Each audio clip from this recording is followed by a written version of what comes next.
শুধু দর্শক সবাইকে শুভেচ্ছা জানাচ্ছি এবং সালাম জানাচ্ছি। আসসালামু আলাইকুম এবং অভিনন্দন সবাইকে। আপনারা অনেকক্ষণ ধরে অপেক্ষা করছেন। আজকে একটু লেট হয়ে গেছে আমাদের আমার একটু টেকনিক্যাল সমস্যার কারণে। দর্শক, আপনাদেরকে যেভাবে কথা দিয়েছি, আজকে দুজন প্রতিথি যশা অতিথি আমার এখানে আসবেন, তারা উপস্থিত হয়েছেন। আহ, তো আপনারা আজকে অনেকেই মনে করছেন যে আজকে বাহাস হবে, তর্ক বিতর্ক হবে, এই সেই। আসলে ব্যাপারটা তা নয়। কারণ আজকে যে দুজন অতিথি আমার এখানে এসেছেন, তারা অনেক সম্মানিত। তারা দুজনেই, আপনারা জানেন, অনেক বিশ্বাসী। আমাদের সৃষ্টিকর্তার প্রতি শতভাগ বিশ্বাস রয়েছে। আমি যদি একটু বলতে চাই, যেমন জনাব ডক্টর এনায়েতুল্লাহ আব্বাসীর ব্যাপারে সবাই জানেন। তিনি একজন বাংলাদেশের স্বনামধন্য আলেম এবং তিনি ইসলামিক চিন্তার একজন মানুষ। এবং কিছুদিন আগে তার একটি অনুষ্ঠান করেছিলাম, সেটা ব্যাপকভাবে বাংলাদেশে একটি ইতিহাস তৈরি করেছে। আপনাদেরই অনুরোধে আবারও ডক্টর আয়নাতুল্লাহ আব্বাসী হুজুরকে আমি আনতে সক্ষম হয়েছি। তিনি আমার সাথে আবারও আজকে যুক্ত হয়েছেন, তার প্রতি আমি অশেষ কৃতজ্ঞতা জানাচ্ছি। পাশাপাশি আরেকজন অতিথি যাকে দেখতে পাচ্ছেন, তিনি প্রায় শতবর্ষী একজন বাংলাদেশের জীবন্ত কিংবদন্তি। আপনারা তাকে হয়তো সবাই চেনেন, কিন্তু তার সম্বন্ধে কতটুকু জানেন নতুন যারা প্রজন্ম, তাদের কাছে আমি বলতে চাই, তিনি ছোট্ট একটি কথা দিয়ে আমি শুরু করতে চাই। তিনি এমন একজন মানুষ, তার এত অবদান এই বাংলাদেশের জন্য। তিনি যখন ইয়াং ছিলেন, বিলেত বলতে আমি যুক্তরাজ্যের কথা বলছি, রয়্যাল কলেজ অফ সার্জনস এ তিনি এফআরসিএস তিনি করতে গিয়েছিলেন, যেটা ডাক্তারি পেশায় অনেক বড় একটি ডিগ্রি। বাংলাদেশ থেকে সেখানে পড়তে গিয়েছিলেন সেই তৎকালীন সময়ে 1971 সালের আগে। তখন সেখানে পড়াকালীন সময়ে বাংলাদেশের স্বাধীনতা যুদ্ধ কিন্তু শুরু হয়ে যায়। তিনি চূড়ান্ত পর্ব কিন্তু শেষ করতে পারেননি, না করে ইচ্ছাকৃতভাবে তিনি লন্ডন থেকে সরাসরি সোজা চলে গিয়েছিলেন ভারতে। সেখানে মুক্তিযোদ্ধাদের যে ক্যাম্প ছিল আগরতলার মেলাঘরে, সেখানে তিনি একটি প্রশিক্ষণ কেন্দ্র খুলেছিলেন। সেখানে তিনি ডাক্তার মবিন, তৎকালীন সময়ের আরেকজন ডাক্তার মবিনের সাথে মিলে প্রায় 480 শয্যা বিশিষ্ট বাংলাদেশ ফিল্ড হসপিটাল নামক একটি হসপিটাল তিনি তৈরি করেন। সেখানে স্বল্প সময়ের মধ্যে তিনি অনেক নারী পুরুষকে স্বাস্থ্য সম্বন্ধে জ্ঞান প্রদান করেন এবং রোগীদের সেবা করতে শুরু করেন। এই অভূতপূর্ব সেবা পদ্ধতি পরে বিশ্ববিখ্যাত জার্নাল পেপার ল্যান্ডসেটে প্রকাশিত হয়েছিল। আমরা ডাক্তার জাফরুল্লাহ সম্পর্কে আমরা আজকে, আমি এই কথাগুলো এই কারণেই বলছি, আমরা হয়তো মনে করছি অনেকে যে তিনি বিশ্বাসী নন। এই কথাটি একদম ভুল। তিনি সম্পূর্ণ বিশ্বাসী একজন মানুষ। তবে আমার মতো, আপনার মতো হাজারো লাখো মানুষের প্রশ্ন রয়ে গেছে আমাদের ধর্মীয় কিছু কিছু ব্যাপারে, যেগুলি সম্বন্ধে সম্পূর্ণ ধারণা রাখেন ডক্টর এনায়েতুল্লাহ আব্বাসীর মতো এরকম বড় বড় আলেমরা। আমরা তাদের কাছে জানতে চাইবো, এটাই স্বাভাবিক। আজকেও ঠিক সেই জানতে চাওয়ার আগ্রহ নিয়ে আজকে আমার এই অনুষ্ঠানটি। আপনারা ডেফিনেটলি আজকে এই আলোচনাটি খুব সুন্দরভাবে শুনতে পাবেন এবং আমি চেষ্টা করব সারাক্ষণ একটি আর সুন্দর আলোচনা উপহার দিতে। সেজন্য আপনাদেরকে যা করতে হবে, অবশ্যই এই অনুষ্ঠানটিকে আপনাদের টাইমলাইনে শেয়ার করে অন্য হাজারো লাখো, আজকে এই অনুষ্ঠানটি ইতিহাস হবে ইনশাল্লাহ, আপনারা যদি সহযোগিতা করেন। তাহলে চলুন দর্শক, আমি শুরু করি। আমার দুজন অতিথি শুনতে পাচ্ছেন, দেখতে পাচ্ছেন, আমি এ ব্যাপারে নিশ্চিত। এর আগে কথা হয়েছে। আমি প্রথমে ডাক্তার জাফরুল্লাহ স্যার, আপনাকে অভিনন্দন জানাচ্ছি। এবং ডক্টর এনায়েতুল্লাহ আব্বাসী, আপনি এত ব্যস্ত একজন মানুষ, আজকে আমার অনুষ্ঠানে আবারও সময় দিয়েছেন। আমি অনেক অনেক কৃতজ্ঞতা জানাচ্ছি আপনার প্রতি। দুজনে শুনতে পাচ্ছেন নিশ্চয়ই। স্যার, আপনি শুনতে পাচ্ছেন? জি জি শুনতে পাচ্ছি।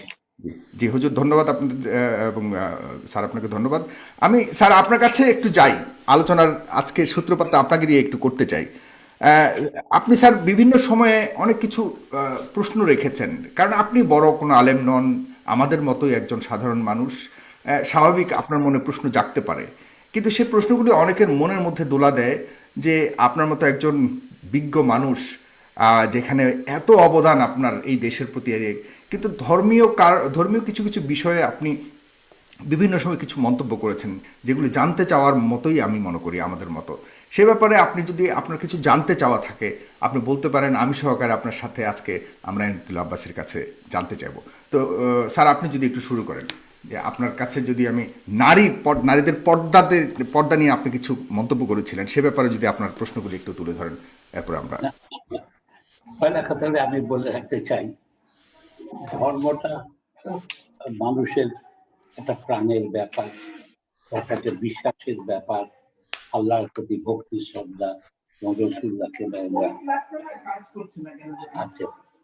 কিন্তু এখানে এটা এখানে এটা নিয়ে স্যার আপনাকে শুনতে একটু কষ্ট হচ্ছে, আপনি একটু জ্বর, একটু, হ্যাঁ একটু কাছ থেকে যদি বলতেন না, পাশে মনে হয় একটু সাউন্ড শোনা যাচ্ছে, অন্যান্য সাউন্ড শোনা যাচ্ছে। জি, আমি যেটা বলতে চাই, ধর্ম নিয়ে আমি কোনো বাহাস করতে চাই না, কেননা ধর্ম নিয়ে যুক্তি দিয়ে করা মুশকিল, এটা আবেগটা অনেক বেশি তাড়িত হবে। সেই জন্য আমি মনে করি যার যার ধর্ম, সেখানে খোদার প্রতি একটা সৃষ্টিকতার প্রতি বিশ্বাস এবং একটা ধর্মের প্রতি, তাহলে ইসলাম সম্পর্কে যদি বলতে বলেন, আমি মনে করি অত্যন্ত একটা আধুনিক এবং একটা বিজ্ঞানসম্মত, তার অধিকাংশ ক্ষেত্রেই আমি সম্পূর্ণ, আমি মনে করি যে প্রতিটি ক্ষেত্রে একটা যুক্তি তর্কের উপর দিয়ে এটা প্রতিষ্ঠিত হয়েছে আছে। সেটা দুই একটা ব্যাপার ছাড়া অন্য কোনো বিষয়ে এটা নিয়ে আলোচনারই খুব জায়গা আছে বলে আমি মনে করি না। যেমন কি অনেকে বলে যে বোরকা সম্পর্কে আমি যে কথাটা বলেছিলাম, যে জন্য ওনারা, আমি বলেছি বোরকা হলো মেয়েদের আত্মরক্ষার জন্য এটা সৃষ্টি হয়েছে, দুটা জিনিস। আর তাছাড়া আমাদের আলেমগণ ওনারা জ্ঞানী মানুষ, আমি যেটা বলেছি, ওনার কোরআনের সবকিছু বিশ্লেষণই করা আমার পক্ষে সম্ভবপর না, কেন আমি আরবি ভাষাই পড়তে পারি না।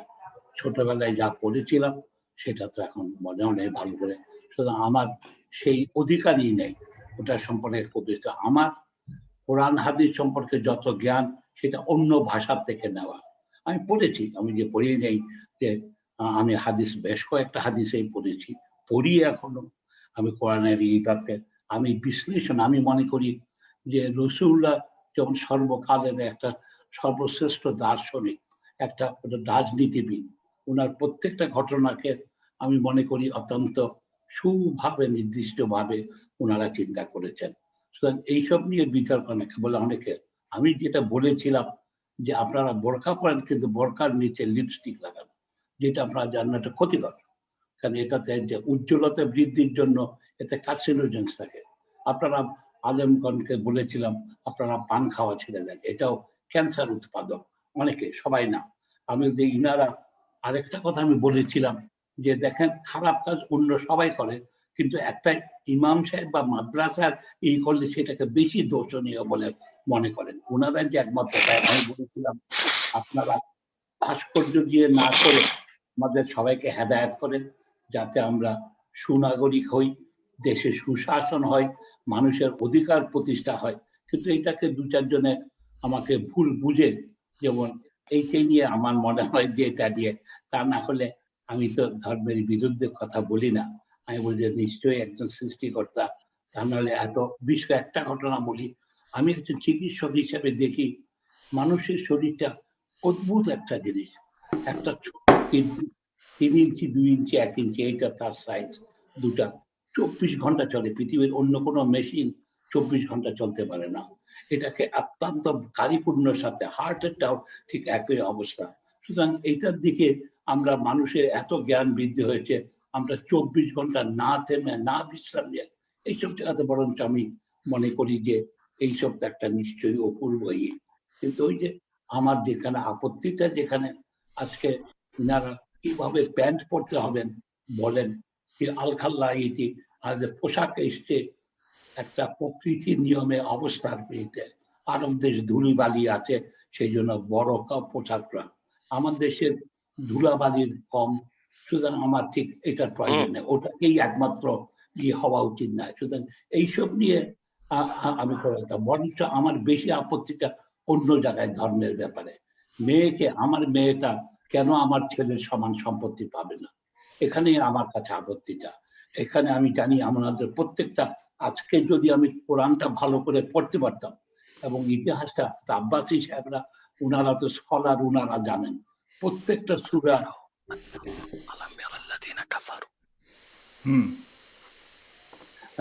প্রত্যেকটা সূরা কখন কত তারিখ কি প্রেক্ষিতে খোদা অবতীর্ণ করেছেন, যেমন এই সবগুলি জানলে আমাদের জ্ঞান বৃদ্ধি হতো, আমরা হয়তো আরো ভালোভাবে ধর্মটাকে বুঝতে পারতাম। এটাই। কিন্তু এটা নিয়ে এইসবের বিতর্কে, যেমন হযরত আয়েশার যে যে ব্যাপারে যে ঘটনাটা হয়েছিল, সে খোদা যে বলেছে যে সূরাটা এসছে, এবং এই যে প্রত্যেকটি ক্ষেত্রে আমি দেখি অত্যন্ত সুচিন্তিত এইগুলি। আর অ্যারাবিক একটা অদ্ভুত ভাষা। আমি প্রায় বলি, যদি এটা আজকে যদি ওই যুগে যদি নোবেল প্রাইজের কথা থাকতো, তাহলে কোরআনই পয়লা নোবেল প্রাইজ। এত এত সুলিখিত সুর এইটাতে আছে, সেগুলি না। ওই যে যেহেতু আমার সাথে বিতর্কটা হলো মেয়েদের সম্পত্তিতে সমান অধিকার। হ্যাঁ, আমরা মেয়েদের সম্পত্তিটা নিয়েই এখন আপনার এই প্রথম পর্বটাকে আমি একটু আব্বাস হুজুর কাছে যেতে চাই, এরপর আমরা অন্যান্য বিষয় নিয়ে অবশ্যই আলাপ করবো স্যার। তবে আপনি, আপনার প্রতি আমার একটা জিনিস জানার আছে আমি স্যার, মানে ধর্মের আপনি তো বিতর্কে শতভাগ চাই শতভাগ আপনি তো বিশ্বাসী স্যার, এ ব্যাপারে তো কোনো সন্দেহ নেই। না। ডেফিনেট, আমি ওকে। তাহলে তো আমি আমার সেই হ্যাঁ, এটা ছোটবেলা থেকে অনেকেরই একটা অনেকেরই সন্দেহের। হ্যাঁ, অনেকে। আমি ছোটবেলায় তো নামাজ টামাজ সবসময় নিয়মিত পড়তাম, কিন্তু এখন আমি নামাজ পড়ি না। সুতরাং সেই জন্য আমাকে মুরতাদ ঘোষণা করেন না। তবে আমি রোজাটা 30 দিন রোজা বা 29 দিন যখনই হয়, ওটা খুব, এই পর্যন্ত আমি কখনো রোজা ভাঙিনি। আপনাদের তা পক্ষে আমরা যদি তাহলে স্যার নারী অধিকার নিয়ে, পক্ষের নারীদের পর্দা, নারী অধিকার এই বিষয়ে একটু ডক্টর এনায়েতুল্লাহ আব্বাসী, হুজুর আপনার কাছে আমি আরেকটা প্রশ্ন রাখতে চাই, এটার সম্পূর্ণ আপনি ব্যাখ্যা দিবেন। পাশাপাশি আপনার কাছে আমি এটা জানতে চাই যে আপনাদের হুজুরদের মধ্যে, আই মিন আপনাদের আলেমদের মধ্যে এই পর্দা বিষয়ে কিছু পক্ষে বিপক্ষে মতামত আছে। যেমন মুখ দেখানো যাবে, কেউ বলছে মুখ দেখানো যাবে না। সেক্ষেত্রে আসলে কোরআনের আলোকে কি বুঝাতে চাই? কারণ আমাদের নারীদের, আমরা যদি যাই আরও পিছনে, সেই মহানবী সাল্লাহ সাল্লামের, আমাদের শ্রেষ্ঠ মানব মহানবী সাল্লাহ সাল্লামের সেই সময়কালের সময় যদি আমরা যাই, তাহলে দেখি হজরত খাদিজা আলাইসাল্লাম কিন্তু সে সময় বাণিজ্য শুরু করেছিলেন, জি, আজ থেকে কত হাজার বছর আগে। তার মানে নারীদের যে একটা স্বাধীনতা, না মানে বাহিরে যাওয়া অথবা বাণিজ্য করবার মতো এরকম এক সুযোগ সুবিধা থাকার সত্ত্বেও, তখন মহানবী সাল্লাহ সাল্লাম খাদিজা রাদিয়াল্লাহু আলাইহা আন্ডারে তিনি চাকরি পর্যন্ত করেছেন। সেখানে বর্তমান আলেম সমাজ থেকে দেখা যায় যে কোনো নারীর অধীনে চাকরি করতে আগ্রহী নন, কারণ তিনি নারী। এভাবে কেন দেখা হচ্ছে বর্তমান সময়ে? সেই সময় যদি এত আধুনিক চিন্তা ভাবনা হয়ে থাকে, এখন কেন আমরা সেই পরের দিকে চিন্তা করছি? জনাব ডক্টর এনায়েতুল্লাহ আব্বাসী। আলহামদুলিল্লাহ ওয়াহদা ওয়াসসালাতু ওয়াসসালামু আলা মুহাম্মদ সাল্লাল্লাহু আলাইহি ওয়াসাল্লাম আল্লাযী মান লা নাবিয়্যা বা'দা। আল্লাহুম্মা সাল্লি আলা মুহাম্মদ নূরিল্লাহ মদিনাতিল ইলম ওয়া আলা বাবিহি আলী রাদিয়াল্লাহু তাআলা আনহু। উপস্থিত ফেস দ্য পিপলের সম্মানিত সফল সঞ্চালক এবং পরিচালক সাগর, উপস্থিত বাংলাদেশের অত্যন্ত বিদগ্ধ একজন সমাজসেবক, চিকিৎসক এবং বাংলাদেশের, আমি শুনতে পেলাম এখনই, স্বাধীনতা যুদ্ধে রয়েছে যার প্রত্যক্ষ অবদান, সে দৃষ্টিকোণ থেকে আমি বলবো একজন খাঁটি মুক্তিযোদ্ধা। আমাদের আজকের প্রোগ্রামে দেশে এবং বিদেশে যারা আজকের প্রোগ্রামটি দেখছেন সকলকে ধন্যবাদ জ্ঞাপন করছি। আজকের যে বিষয়টি নির্ধারিত ছিল ইসলামের রাজনীতি এবং নারীর অধিকার, যেহেতু বিষয়টি প্রথম পর্ব বাদ দিয়ে শুরু হয়ে গিয়েছে, আমি দ্বিতীয় পর্ব থেকে শুরু করছি। আমাদের সম্মানিত ডক্টর জাফরুল্লাহ সাহেব যে কথা বলেছেন, ওনার কথায় স্পষ্ট ফুটে উঠেছে যে তিনি একজন আস্তিক এবং ইসলামের মূলকে তিনি বিশ্বাস করেন। আমি দোয়া করি আল্লাহ তাআলা ওনার মনে যে সংশয় সন্দেহ আছে সেটাও দূর করে দিন এবং ইমানের রঙে ওনার অন্তরকে রঙিন করে দিন। প্রথম যে কথাটি তিনি বলেছেন যে সম্পদের ক্ষেত্রে, ইনহেরিটেড প্রপার্টি, উত্তরাধিকার সূত্রে প্রাপ্ত সম্পদের ক্ষেত্রে নারীর অর্ধেক কেন পায়, এটাকে সমান কেন করা হচ্ছে না? এই প্রশ্নটির উত্তরটি আমি পড়ে দিচ্ছি। তার আগে আমি দেখব যে ইসলাম নারীর যে অধিকার ও সম্মান দিয়েছে, পৃথিবীর পূর্বের কোন ধর্ম, কোন তন্ত্র, কোন মন্ত্র, অ্যাবসলিউটলি রাইট। আপনি কোন অ্যাবসলিউটলি ইজম, রাইট। কোন মতবাদ এত অধিকার, এত মর্যাদা নারীকে দিতে পারেনি। আমি ধর্মের কথা যদি বলি, ওল্ড টেস্টামেন্ট যেটা ইহুদিদের ধর্মগ্রন্থ, নিউ টেস্টামেন্ট যেটা কিতাবুল মুকাদ্দাস, আরবি সংস্করণ আমার কাছে আছে এখানে। ওল্ড টেস্টামেন্টে একটি কথা এসেছে যে ইহুদিদের বিশ্বাস, ধর্মীয় বিশ্বাস, আম্মাল ইয়াহুদু ফাকানাতিল মারআতু ইনদাহুম তুবাউ কাসিলআতিন রাখিসাতিন ওয়া খাসিসা। ইহুদি ধর্মের পণ্ডিতগণ মনে করতেন যে মহিলারা সামান্য পণ্য সামগ্রীর মতো একটি জিনিস, যখন খুশি তখন মহিলাদেরকে কেনাবেচা করা যায়। এবং তাদের ধর্মীয় বিশ্বাস হচ্ছে وكانوا ينظرون للمرأة على أنها خائنة متمردة كاذبة وذليلة ويعتبرونها لعنة لأنها أغوت آدم عليه السلام। ইহুদিদের বিশ্বাস ওল্ড টেস্টামেন্টে এসছে, আমি আরবি ভার্স শুনিয়েছি, যে তারা মহিলাদেরকে মনে করে মিথ্যাবাদী, অভিশপ্ত, খেয়ানতকারী, কারণ তাদের বিশ্বাস হযরত আদমকে মহিলা হযরত হাওয়াই পথভ্রষ্ট করেছেন। খ্রিস্টান ধর্মে বলা হয়েছে নিউ টেস্টামেন্টে মহিলারা হচ্ছে শয়তানের বিষাক্ত তীর।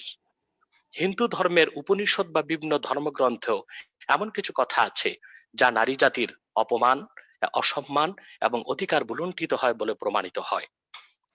সেই ক্ষেত্রে আল্লাহ প্রদত্ত জীবন বিধান ইসলামে নারীর অধিকার ও সম্মান কতটুকু, আমি খুব সংক্ষেপে বলছি আমাদের মহতরম ডাক্তার জাফরুল্লাহ সাহেবের অবগতির জন্য ও যাদের মধ্যে সংশয় সন্দেহ আছে তা দূরীভূত করার জন্য।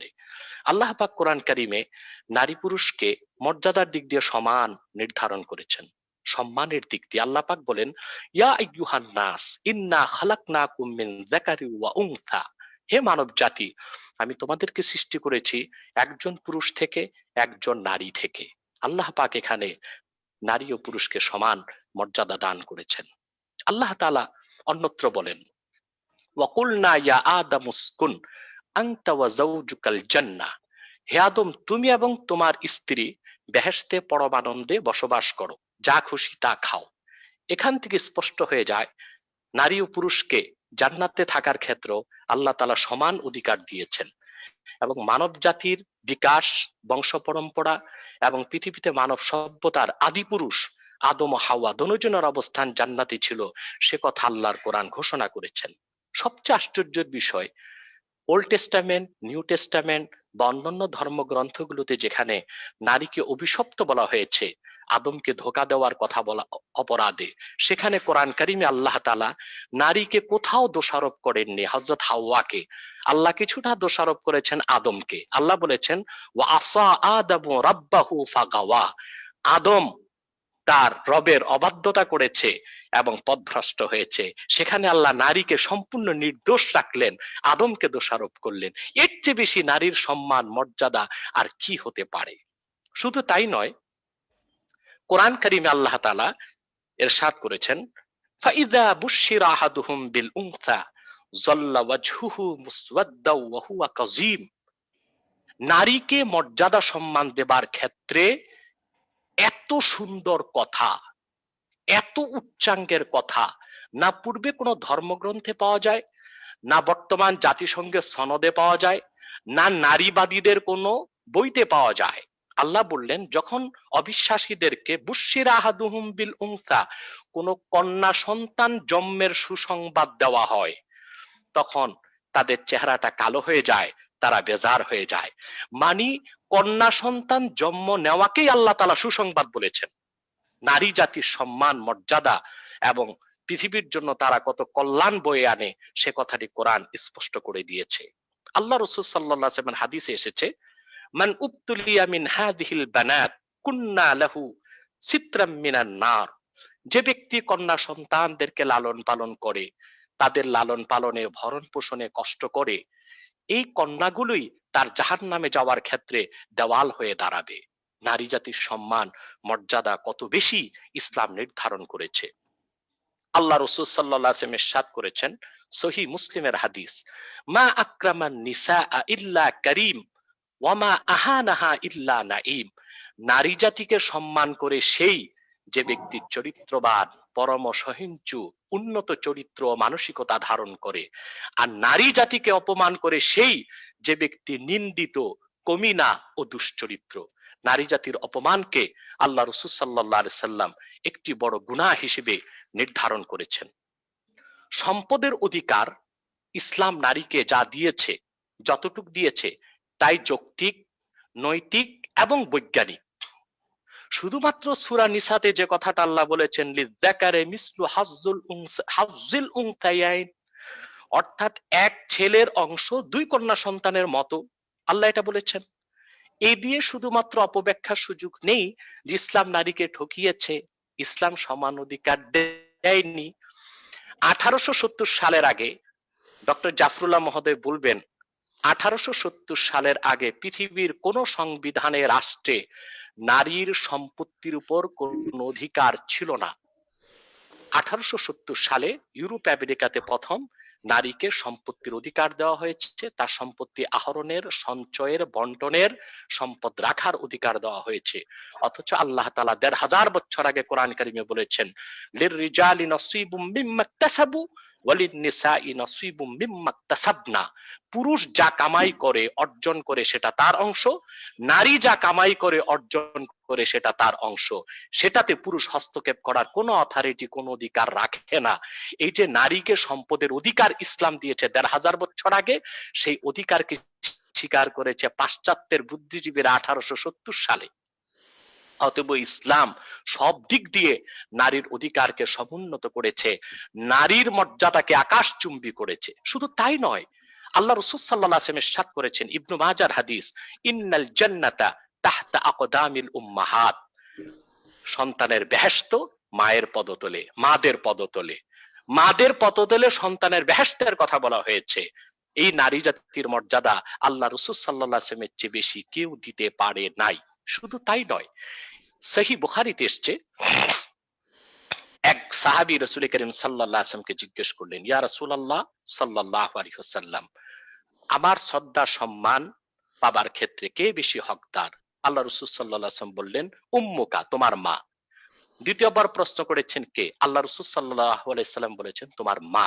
তৃতীয়বার প্রশ্ন করেছেন, তারপর কে? আল্লাহ রাসূল বলেছেন, তোমার মা। চতুর্থবার বলেছেন কে? আল্লাহ রাসূল বলেছেন, তোমার বাবা। তাহলে এই হাদিস থেকে দেখা যায় যে সম্মান, মর্যাদা, অধিকারের ক্ষেত্রে নারীকে আল্লাহ দিয়েছেন ৭৫ ভাগ, পুরুষকে দিয়েছেন ২৫ ভাগ। এই ক্ষেত্রে অধিকার, মর্যাদা, সম্মান পাবার ক্ষেত্রে ইসলাম পুরুষের চেয়ে নারীর মর্যাদা, অধিকারকে ৩ গুণ সমুন্নত করেছে। তাকে আমরা চিন্তা করেছি? শুধু কি তাই, এখন যে প্রশ্নটা আসে যে নারী পুরুষের সমান অধিকার, এটা অযৌক্তিক, অবৈজ্ঞানিক এবং অনৈতিক। আমরা নারী পুরুষের যতটুক যে প্রাপ্য ততটুক অধিকারকে স্বীকার করি। সকল ক্ষেত্রে নারী পুরুষ সমান অধিকার চাওয়াটাও অযৌক্তিক এবং অবৈজ্ঞানিক। আমি ব্যাখ্যা দিচ্ছি। আমাদের জাফরুল্লাহ স্যার তো বড় একজন চিকিৎসক, নিশ্চয় বায়োলজি তিনি অনেক পড়েছেন। বায়োলজিতে স্পষ্ট এসেছে যে নারী পুরুষের মধ্যে পার্থক্যের ক্ষেত্রে 25 biological differences between man and woman. নারী ও পুরুষের মধ্যে বায়োলজির দৃষ্টিকোণ থেকে 25টি পার্থক্য আছে। স্যার এটা অস্বীকার করতে পারবেন না। সাইকোলজিক্যাল পার্থক্য আছে 15টি, ফিজিক্যাল পার্থক্য আছে আরো 15টি। অর্থাৎ সৃষ্টিগতভাবে নারী পুরুষের মধ্যে পার্থক্য রয়েছে 50 ভাগ। সেখানে আমরা সকল ক্ষেত্রে নারী পুরুষের সমান অধিকার চাওয়াটা শুধু অনৈতিক নয়, অবৈজ্ঞানিকও বটে। মেডিকেল সায়েন্স, বিশেষ করে বায়োলজিতে পাওয়া যায়, একজন এডাল্ট পুরুষ, প্রাপ্তবয়স্ক পুরুষের মাথায় মস্তিষ্কের পরিমাণ, কোয়ান্টিটি হচ্ছে 60 গ্রাম, আর একজন এডাল্ট মহিলা, পূর্ণ বয়স্কা মহিলার মাথায় মস্তিষ্কের কোয়ান্টিটি হচ্ছে 40 গ্রাম। যেখানে মস্তিষ্ক বা মগজের পরিমাপেই নারী ও পুরুষের মধ্যে এতটা পার্থক্য, সেখানে সকল ক্ষেত্রে নারী পুরুষের অধিকার চাওয়াটা কতটা যৌক্তিক, নৈতিক এবং বৈজ্ঞানিক, সেই প্রশ্নটা জাফরুল্লাহ স্যারের কাছে রইল। তাহলে এখন প্রশ্ন হচ্ছে, তাহলে সকল ক্ষেত্রে নারী পুরুষের সমান অধিকার চাওয়াটা এটা নৈতিকতা এবং যৌক্তিকতা এবং বৈজ্ঞানিক মানদণ্ডে উত্তীর্ণ নয়, এটা একটি আবেগ ঘন কথা, এটা সত্যের মানদণ্ডে উত্তীর্ণ কোনো কথা নয়। এজন্য ইসলাম কোন কোন ক্ষেত্রে নারীকে পুরুষের চেয়ে অনেক বেশি অধিকার দিয়েছে, আর কোন কোন ক্ষেত্রে ইসলাম নারীর চেয়ে পুরুষকে বেশি অধিকার দিয়েছে। তাহলে আমরা নারী পুরুষের সমান অধিকার চাইতে পারি না। আমরা নারী যতটুকু অধিকার প্রাপ্য তার অধিকার তাকে পুরা দিতে চাই, পুরুষ যতটুকু অধিকার পাবে ততটুকু অধিকার আমরা পুরুষকে দিতে চাই। আল্লাহ তাআলা যে কোরআনে বলেছেন লিযযাকারি মিসলু হাজ্জিল উনসায়াইন, এক ছেলের অংশ দুই কন্যা সন্তানের মতো। শুধু আমরা এতটুকু কেন দেখলাম? অন্য ক্ষেত্রে আল্লাহ কি বলেছেন তা আমরা কেন দেখলাম না? আল্লাহ পাক স্পষ্ট কোরআন কারীমে বলে দিয়েছেন নারী এক জায়গা থেকে পাবে না। আমি কোরআন কারীমের আরেকটি আয়াত এখানে তুলে ধরছি, যেখানে স্পষ্ট আল্লাহ রাব্বুল আলামিন নারীর সম্পদের অধিকার বিভিন্ন খাতকে উল্লেখ করে দিয়েছেন কোরআনে কারীমের মধ্যে, যে যখন কোনো পুরুষ ব্যক্তি, কোনো মানুষ যদি পিতা মাতার মৃত্যুর পরে তার উত্তরাধিকার সম্পদ ছেলে যেরকম পাবে মেয়ে সেরকম পাবে, তবে কেউ বেশি কেউ কম। আত্মীয়দের রেখে যাওয়া উত্তরাধিকার সম্পদে ছেলেও অংশ পাবে মেয়েও অংশ পাবে। শুধু পিতার থেকে পাওয়ার ক্ষেত্রে আল্লাহ তাআলা মেয়েদের কথা বলেছেন যে তারা ছেলের অর্ধেকটা পাবে। যে অর্ধেকটা আল্লাহ মহিলাকে দিলেন তার সম্পদ হিসেবে নির্ধারণ করলেন, তার পুরাটাই হচ্ছে আনইউজ প্রপার্টি, সারা জীবন এটা সে তার ধন হিসেবে রেখে দিবে। অথচ পুরুষের উপর পুরুষ ডবল পেল, পুরুষের উপর আল্লাহ ফরজ করেছেন তার স্ত্রীর খোরপোশ দেওয়া, ফরজ করেছেন সন্তানদের দায়িত্ব পালন করা, ফরজ করেছেন স্ত্রীর ভরণ পোষণের ব্যবস্থা। পক্ষান্তরে স্ত্রীকে যে অর্ধেক সম্পদ আল্লাহ দিয়েছেন শুধু পিতার সূত্রে, অন্যান্য খাত থেকে স্ত্রী পাবে, মেয়েরা পাবে, সেটা ভিন্ন। শুধু পিতা থেকে যেটা পাবে, যদিও পরিমাণে তা অর্ধেক, তার কোনো খরচ নেই, সেটা সারা জীবন যদি মহিলা সঞ্চিত রেখে দেয় স্বামীর কোনো অথরিটি নেই তার সম্পদে হস্তক্ষেপ করবে। আর যদি স্বামী তার সম্পদ থেকে তার স্ত্রীকে ভরণ পোষণ না করে ইসলামী শরিয়া আদালতে স্বামীকে অ্যারেস্ট করা হবে এবং তাকে বাধ্য করা হবে তার সম্পদ থেকে যেন তার স্ত্রীর ভরণ পোষণ দেওয়া হয়। অতএব আল্লাহ তাআলা বাহ্যত এক জায়গায় হুকুম করেছেন যে ছেলের অর্ধেক পাবে মেয়ে, কিন্তু পুরাটাই আনইউজ প্রপার্টি, এটা সারা জীবন তার জন্য এটা ডিপোজিট হয়ে থাকবে, এটা তার একটা সম্পদ, তার ভবিষ্যতের জন্য সে রেখে দিবে। যেখানে খুশি সেখানে তার সম্পদ সে খরচ করবে, স্বামীর কিছুর বলার থাকবে না। হুজুর ইসলাম আপনার সব কাছে ক্ষেত্রে জি বোরকার পরার ব্যাপারে যদি ইয়ে করেন, পরবর্তী আমরা আরেকটা টপিকে যেতে হবে আমাদের। আচ্ছা আচ্ছা আচ্ছা ঠিক আছে, আমি বোরখাতে চলে যাচ্ছি। আপনারা বোরখাটা নিয়ে তো অ্যালার্জি বেশি, সেটার ব্যাখ্যাই দিচ্ছি। না, অনেকে জানতে চায়। জি জি জি আচ্ছা, আমাদের জাফরুল্লাহ স্যারের যত প্রশ্ন আছে আমরা শুনবো এবং কোরআন সুন্নাহ থেকে এগুলোর উত্তর আমরা দিব ইনশাআল্লাহ। একটি কথা জাফরুল্লাহ স্যারের অবগতির জন্য বলছি, এবং জাফরুল্লাহ স্যার তো বিশ্বাসী মানুষ আমি বুঝতে পেরেছি, কিন্তু বাংলাদেশে যারা বুদ্ধিজীবীদের মধ্যে অবিশ্বাসী, সংশয়বাদী, নৈরাজ্যবাদী, তাদেরকে একটি কথা বলবো যে আল্লাহর কোরআনের প্রতিটি বাক্যের, প্রতিটি শব্দের, প্রতিটি অক্ষর মহাসত্যের সর্বোচ্চ মানদণ্ডে উত্তীর্ণ, এবং আল্লাহর হাবিব যার উপর কোরআন আল্লাহ নাজিল করেছেন মুহাম্মদ সাল্লাল্লাহু আলাইহি সাল্লামের প্রতিটি বিশুদ্ধ হাদিস মহাসত্যের সর্বোচ্চ মানদণ্ডে উত্তীর্ণ। সেজন্য বিজ্ঞান দিয়ে কোরআনকে জাস্টিফাই করা যাবে না, কোরআন দিয়ে বিজ্ঞানকে বা অন্য মতবাদকে জাস্টিফাই করতে হবে।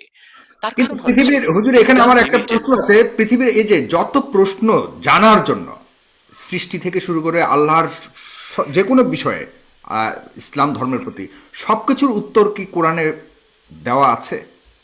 এবং এগুলো জানতে চাওয়া কি কোনো অপরাধ? আমি আমি আমি না না, অপরাধ না, আমি সেটা বলে দিচ্ছি। আল্লাহ তাআলা কোরআন কারীমে বলেছেন ওয়ানাজ্জালনা আলাইকাল কিতাবা তিবয়ানাল লিকুল্লি শাই।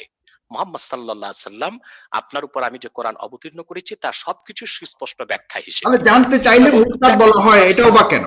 মানে যারা জানে না তারা বলে যে না, এটা জানতে চাইবেন না, এটা জানতে চাওয়া উচিত না, আপনি মুরতাদ, আপনি নাস্তিক, এই ধরনের কিছু কিছু দাবি দাওয়া উঠে আসে আলেমদের পক্ষ থেকে।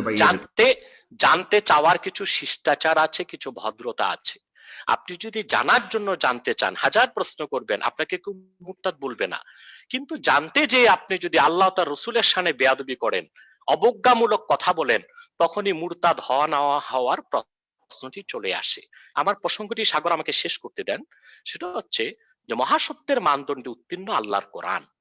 অতএব কোরআনের কিছু যদি আমাদের বুঝতে আমরা ব্যর্থ হই, বুঝতে হবে সেটা আমাদের জ্ঞানের স্বল্পতা। কারণ কোরআন কারিমে, আমি উদাহরণ দিচ্ছি আমাদের জাফরুল্লাহ স্যারের উদ্দেশ্যে, অন্যান্য সংশয়বাদীদের উদ্দেশ্যে এবং সাগর আপনাকেও বোঝানোর জন্য যে কোরআন বা কোরআনের কোনো কথা বা রসুলুল্লাহর কোনো হাদিস বুঝতে যদি আমরা না পারি, আর সেটা যদি বুঝার ক্ষেত্রে মানবরচিত তন্ত্র মন্ত্র কিংবা বিজ্ঞানের সহায়তা নেই, সেটাও উচিত হবে না। কারণ আল্লাহর কোরআনে এমন কথা আল্লাহ ১৫০০ বছর আগে বলেছেন, যা আধুনিক বিজ্ঞান ১৫০০ বছর পরে এসে মস্তক নত করে মেনে নিয়েছে। সবকিছু যাচাই করা হবে কোরআন দিয়ে। কোরআনকে যাচাই করার কিছু নাই, কোরআনের প্রমাণ কোরআন নিজে। যেমন আমি একটু উদাহরণ দিচ্ছি, আমি একজন মানুষ, জাফরুল্লাহ স্যার একজন মানুষ, সাগর একজন মানুষ। আমরা যে মানুষ, আমাদের সিগনিফিকেশন কি? কেন মানুষ আমরা? আমরা চাদরে মুখটা ঢেকে রেখেছি, শুধু মুখটা খুললেই যে কেউ বলবে আমরা মানুষ, মুখের নিদর্শন দেখে বলবে আমরা মানুষ।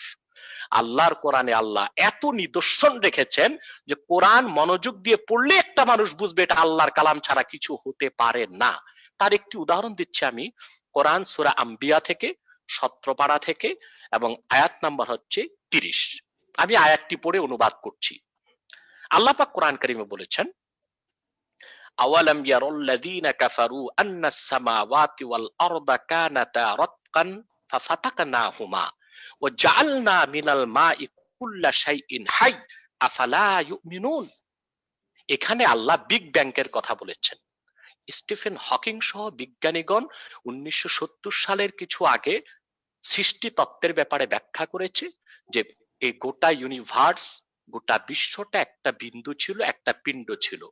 মহাবিস্ফোরণের মাধ্যমে সূর্য, চন্দ্র, নক্ষত্র, নীহারিকা, ধূমকেতু, গ্রহ, গ্রহাণুপুঞ্জ সবকিছু হয়েছে।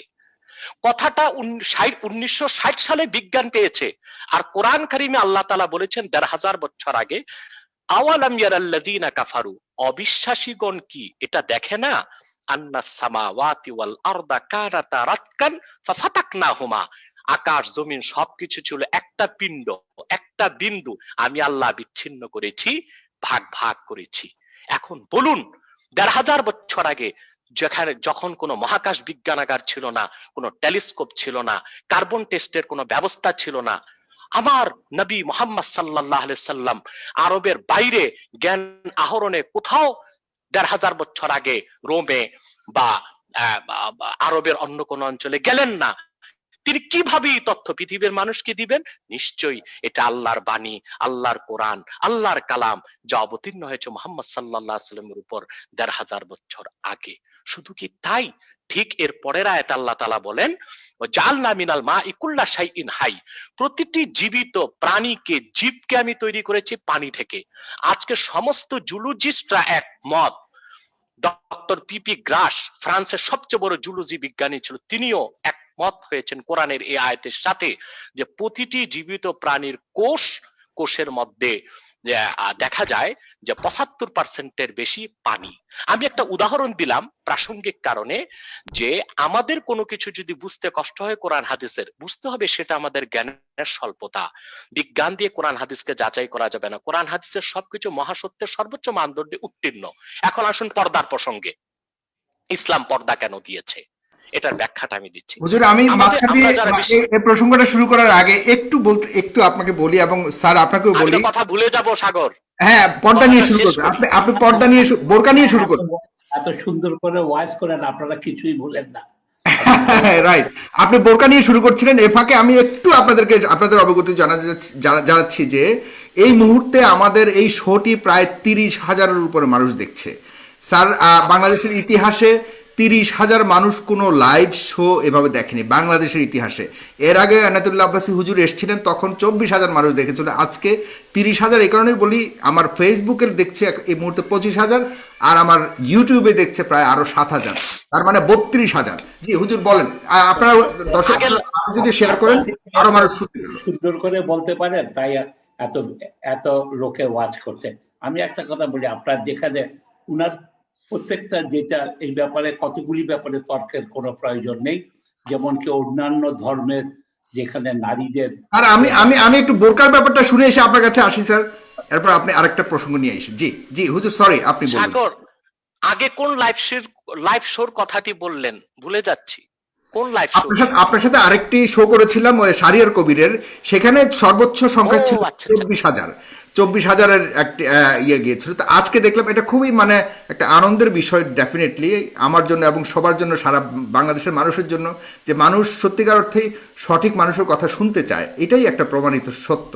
তো সে কারণে আপনাদেরকে জানালাম যে আপনাদের মানুষ কথাগুলো যে কত হাজার মানুষ শুনছে সেটা একটু বললাম আর কি। যে হুজুর আপনি একটু দয়া করে, যদি অন্যান্য প্রসঙ্গ আসবে, আপনি একটু বোরকার ব্যাপারে যদি একটু স্পষ্ট করেন আমাদেরকে। আচ্ছা, আমি এবার পর্দার প্রসঙ্গে চলে গেলাম। ইসলাম যে পর্দাকে বাধ্যতামূলক করেছে মহিলাদের জন্য, কবে থেকে সবচেয়ে পর্দা বড় ভুল, বাধ্যতামূলক হলো?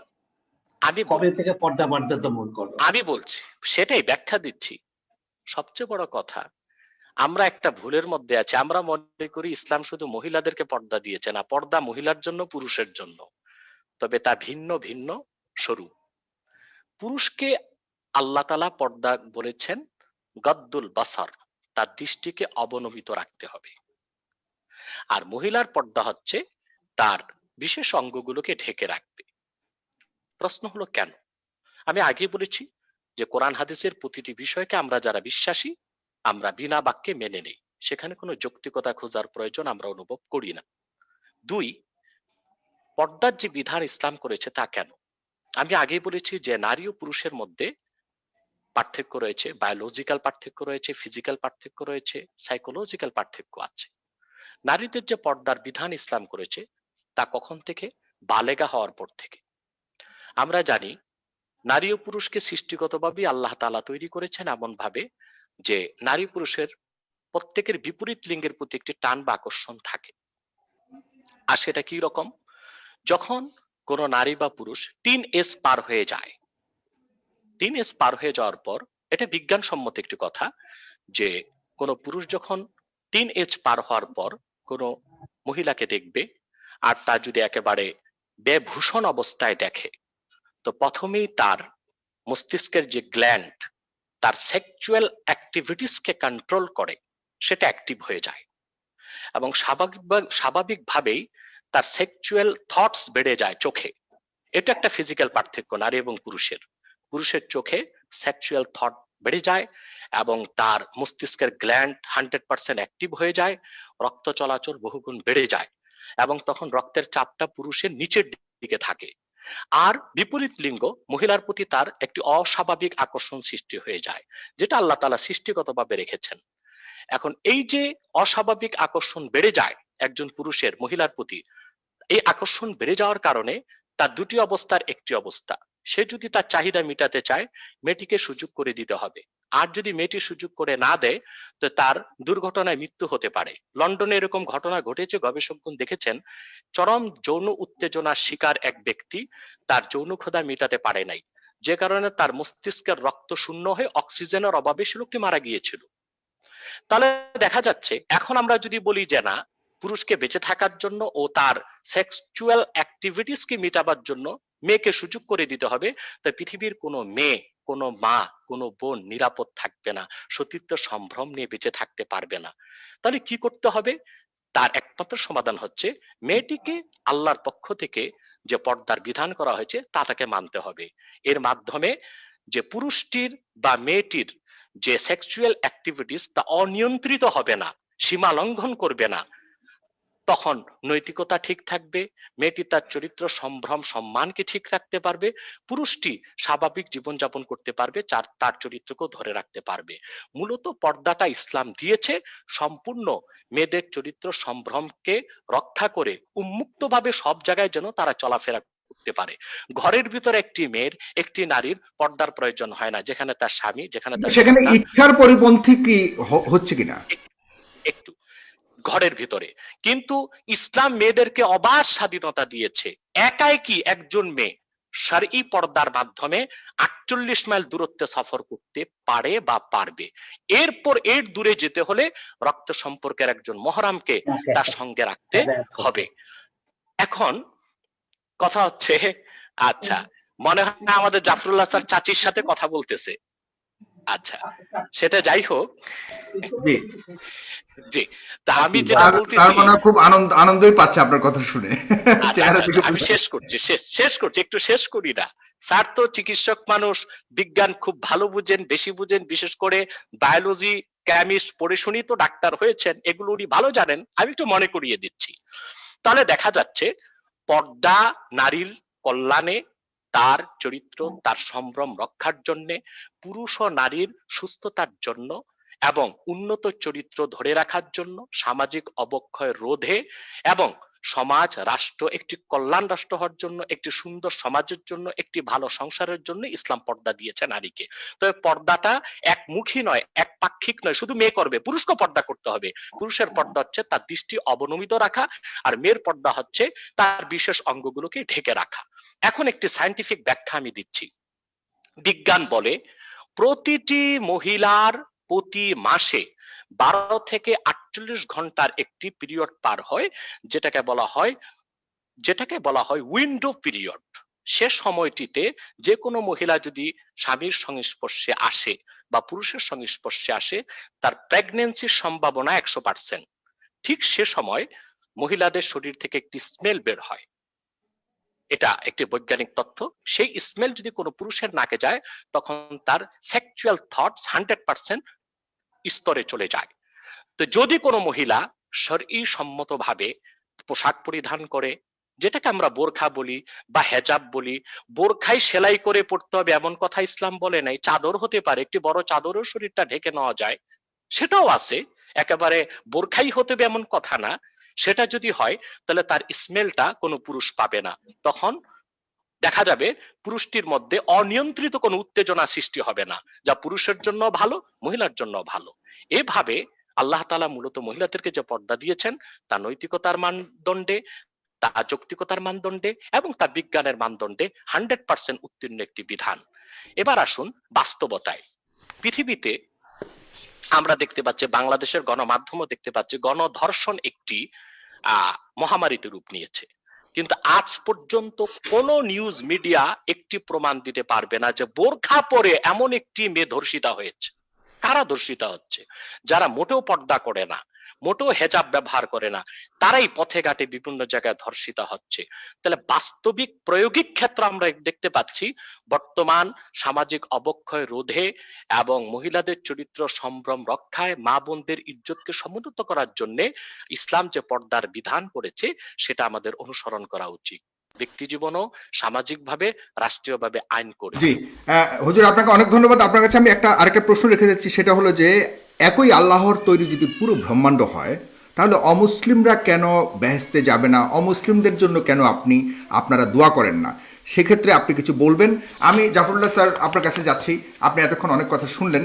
আপনার কাছে আমি আরেকটি প্রশ্ন রেখে আপনি অন্যান্য প্রশ্ন যুক্ত করবেন। সেখানে আমি বলতে চাই যে বাংলাদেশের আলেমরা কিন্তু বাংলাদেশে খিলাফত প্রতিষ্ঠিত করবার জন্য আন্দোলন করে যাচ্ছে। সেটারই একটি অংশ হিসেবে এই যে বিভিন্ন ধরনের আমরা এখন মুভমেন্ট দেখতে পাচ্ছি, ভাস্কর্য থেকে শুরু করে অন্যান্য বিষয়গুলো এখানে আসছে।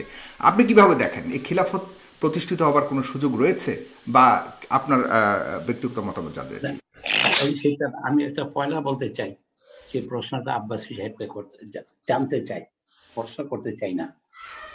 বোরখা বা পর্দা প্রথাটা কোন সনে প্রথম প্রতিষ্ঠিত হয়েছিল?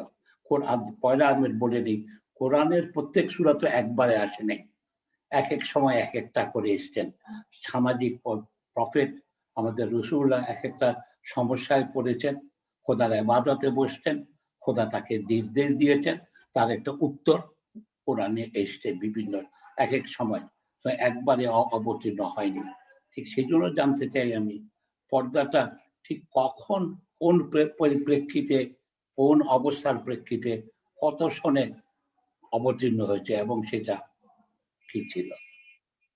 তারপরে আমি যে তাতে আসতে চাই যে উনি ওই কথাগুলি যে অন্যান্য হুজুরকে এই উত্তরটা দিবে, এখনই দিবে যে স্যার আপনি কি বলছেন, এখনই দিবে নাকি আরো কয়েকটা প্রশ্ন আপনাকে আমি করেছিলাম সেগুলো নিয়েই কথা করতে পারে?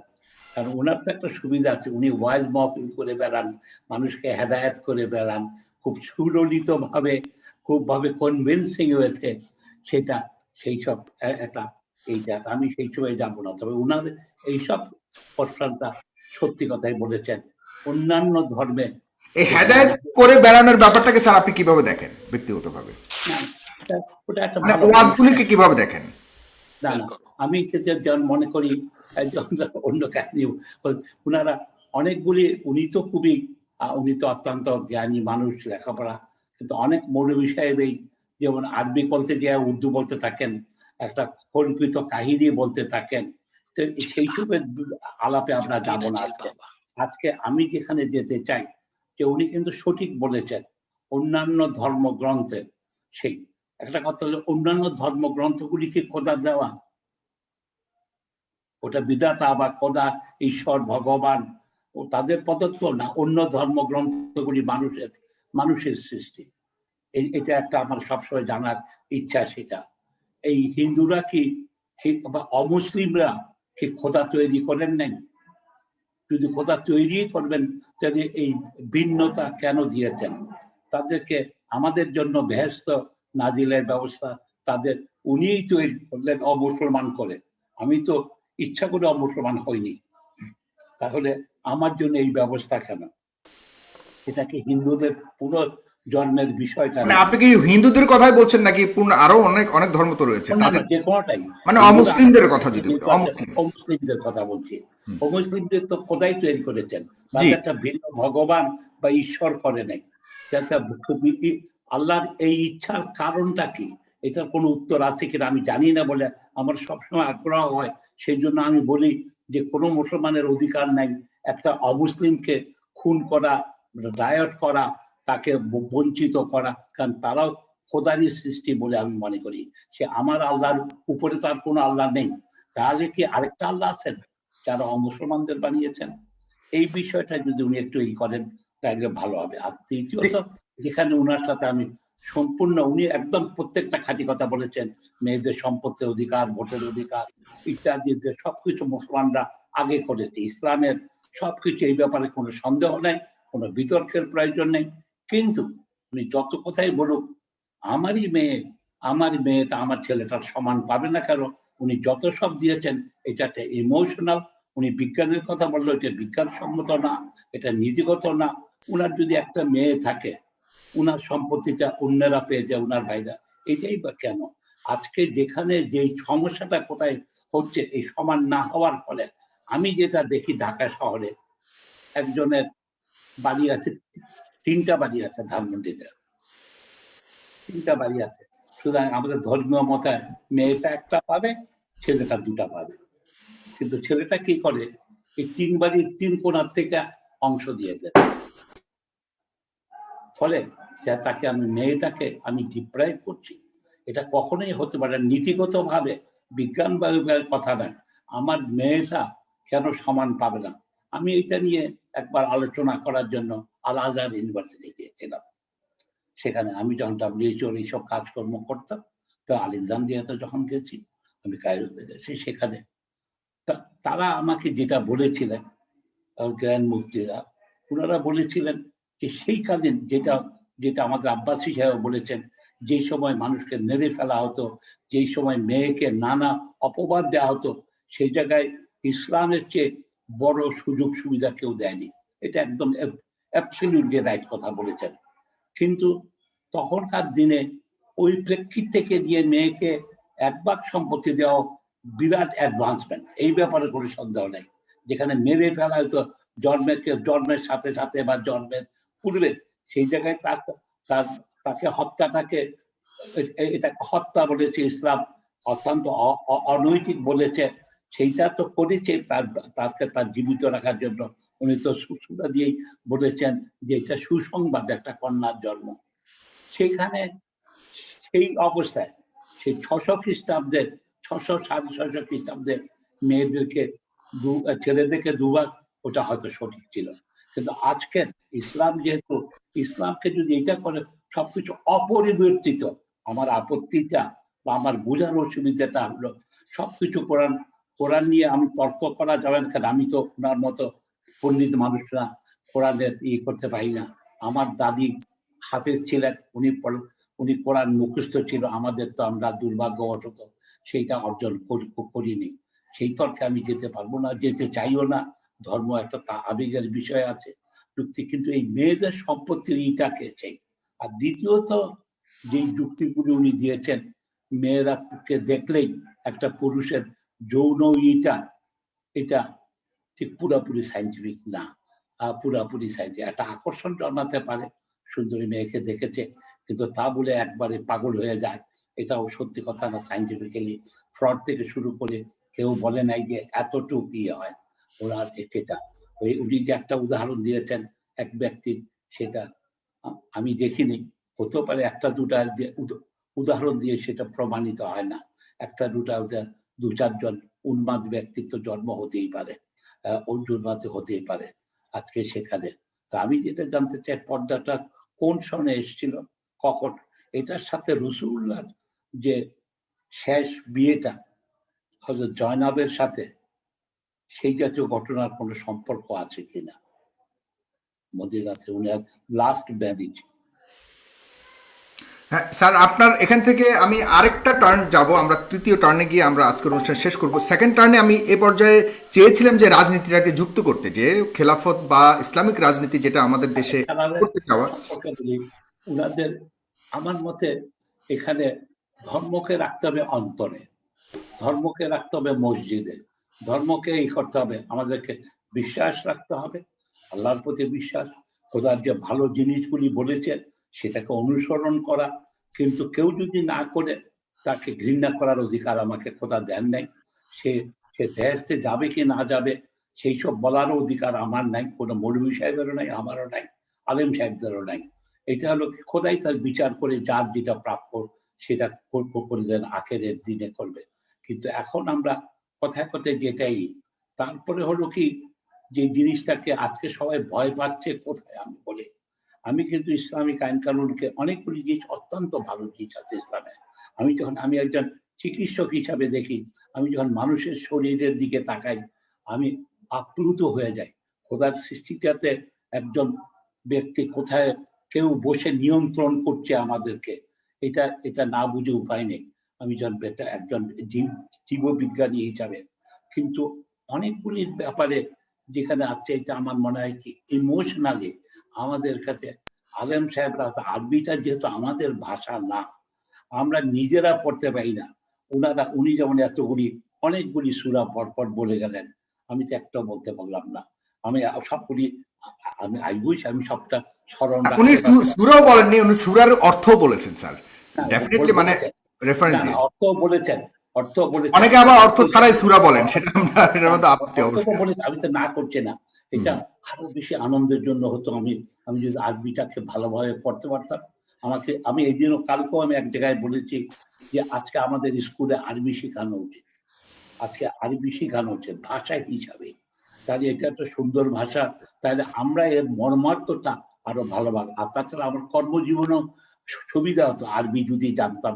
আমাদের যে প্রবাসী ভাইরা যেটা করে, আজকে ভারতে যে অমুসলিমরা আরবি শিখছে, মাদ্রাসায় পড়তে যাচ্ছে, তারা কিন্তু মুসলমান হওয়ার জন্য যাচ্ছে না, তাদের কর্মজীবনের সুবিধার জন্য আসছে। সেগুলির আলাপে তো আমরা চাচ্ছি না। আমরা যেমন মনে করি যে অনেক সময় এই আমাদের কিছু আলাদা, কিছু না, আব্বাস হিসেবে কথা বলছেন, উনি তো ইজ ভেরি লার্নেড ম্যান, সেই জন্য আমি আসতে চাই, ওনার সাথে বাহাস করা যাবে না। বাহাস করার মানে ধর্ম নিয়ে বাহাস করা উচিত না। যেমন কি আজকে হযরত আয়েশার কথাই যদি বলি, আমি যখন হযরত আয়েশার কথা চিন্তা করি আমি আপ্লুত হয়ে যাই। উনি হচ্ছেন সারা পৃথিবীর জোয়ান ও বার্ক। উনি যে বসরার যুদ্ধটা করলেন ৭,০০০ মহিলা, যেটার জন্য উনি বলছেন যে আমরা সমান না। সমান না কে বলল? যিনি বসরার যুদ্ধ করতে পারেন, একজন পুরুষ সেনাপতির মতো ৬০,০০০ বহর নিয়ে উনি বসরা নগর করলেন। তো উনাকে হারাবার জন্য আলীকে একটা অনৈতিক কাজ করতে হলো, তার উটের এইতে বসিয়ে দিতে হলো। সুতরাং সেই রকম ইসলামের উনি যতগুলি হাদিসে নিয়ে উনি চেষ্টা করছেন। তারপরে যদি দেখি, আমি যখন দেখি কত বুদ্ধিমতী হযরত আয়েশা ছিলেন, উনার যে যখন হযরত ওমর উনার ওখানে কবর চাইলেন, উনি বলেন যে পরপুরুষের কবর বাড়িতে, আমার বাড়িতে কি করা হয়। প্রত্যেকটা ক্ষেত্রে এটা অপূর্ব। এটা একটু যদি উনারা যদি খোলা মনে এইসব আলোচনা করার সুযোগ দিতেন, প্রত্যেকটা পড়াশোনা হলে আমার মনে হয় ইসলাম ফোবিয়াটা পৃথিবী থেকে চলে যেত। এটা জাতির দুর্ভাগ্য, ইসলামকে তারা ডার্কেন করার চেষ্টা করছে। সেই জন্য বলছে খোলা মানে আমাদের যেখানে আজকে যেমন উনি খোলামানি আলাপ করছেন আমার সাথে, যে এই জিনিসগুলি আরো বেশি হলে পৃথিবী থেকে ইসলাম ফোবিয়া চলে যাবে। অপর পক্ষে ইসলামের কিছুটা সংস্কারের প্রয়োজন আছে, সেটা যুগের কারণে। এই যে মেয়েদের ঠিক আমার মনের কথা বলেছেন স্যার। স্যার এরপরে কারণে আমি সম্পত্তির অধিকারের বিষয়টা ওনাদেরকে এইটা বিষয়টা নিয়ে এইটাকে এই আছে। আমি আরেকজন আলেমের সাথে দেখা করেছিলাম, আমি যেহেতু এটা জানতে চাই, উনি বলেছেন যে আমাকে, আমি সম্পত্তির প্রশ্নটা ওনাকে উঠিয়েছিলাম, উনি আমাকে বলেছেন, নাম বলছিলাম, উনি বলছেন না এটাও ইসলামী বিধান আছে। আমাকে যা বলছিলেন ইসলামী আমি কিরকম, সেটা বাবাকে আগে সমান করে দিয়ে যেতে পারে। বাবা যদি আগেই সমান দিয়ে যায়, শুনছেন আব্বাসী সাহেব? জি স্যার শুনছে স্যার। আমি যে বলছি, উনি আমাকে বলেছিলেন যে ইসলামী শরীয়তে আমার মেয়েটা একবার পাবে, ছেলেটা দুবার। ইনফ্যাক্ট আমার একটা ছেলে একটা মেয়ে আছে। অবশ্য আমার কোনো সম্পত্তি নেই, কারণ আই এম সোশ্যালিস্ট। আমি কোনো সম্পত্তিতে বিশ্বাস করি না, আমার নেই। কিন্তু এইখানে আপনার সম্পত্তি নাই মানে স্যার, আপনার তো গণস্বাস্থ্য কেন্দ্র থেকে শুরু করে অনেক আমার সম্পত্তি নাই, এটা একটা ওয়াকফ সম্পত্তি। আমি তার একজন ট্রাস্টি। আমার কোনো ঢাকা শহরে বাড়িঘর নেই, আপনার বিলাতে নেই, আমি কখনো বাড়িঘর করিনি, জায়গা কিনিনি, কিছুই নেই। কিছু হয়তো আপনার কিছুই নাই না, আপনি বর্তমান থাকছেন যেখানে। আমার শাশুড়ির, আমি ঘর জামাই, আমি শাশুড়ির বাড়িতে থাকি, তাদের দয়াতে থাকি, তাদের দেখাশোনা, তাদের দয়াতে। তাহলে তো আপনি সঠিক পথে আছেন স্যার। আমরা তাহলে অনেকগুলি প্রসঙ্গ আসবে আজকে, আসলে আমি খুব শর্ট করে আমি শেষ করি সাগর।